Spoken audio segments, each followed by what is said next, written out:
ইতিহাস, স্থাপত্য আর নস্টালজিয়ার এক অনন্য মিলনস্থল আহসান মঞ্জিল।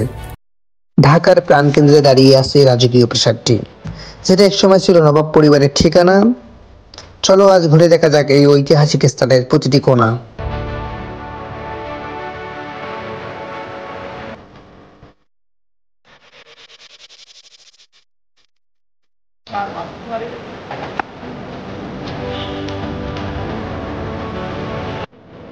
এই প্রাসাদের কাজ শুরু হয় 1859 সালে নবাব খাজা আব্দুল গনির উদ্যোগে। তার ছেলে খাজা আহসানুল্লাহ এই প্রাসাদের নাম দেন আহসান মঞ্জিল। দীর্ঘ সময় ধরে এটি ছিল রাজার রাজনৈতিক ও সাংস্কৃতিক কেন্দ্র।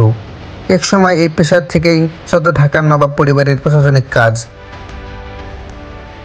বাইরের স্থাপত্য শিল্পের ইউরোপীয় প্রভাব স্পষ্ট। রঙিন গম্বুজ, লম্বা সিঁড়ি আর সুউচ্চ গম্বুজগুলো যেন সময়কে আটকে রেখেছে। বাগানে দাঁড়িয়ে দৃষ্টি ধরা পড়ে ঐতিহাসিক ছাপ।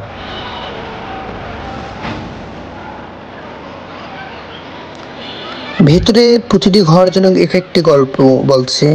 রয়েছে নবাবদের ব্যক্তিগত কক্ষ, ডাইনিং রুম, দরবার হল, অতিথিশালা।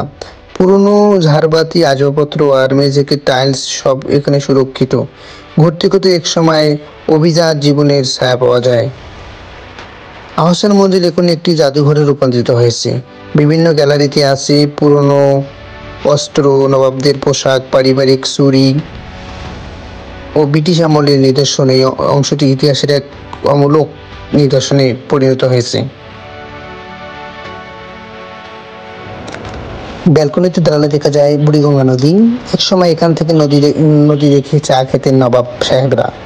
সময় যেন থেমে থাকে এখানে দাঁড়িয়ে। আহসান মঞ্জিল কেবল একটি ভবন নয়, এটি একটি সময়ের স্মৃতি।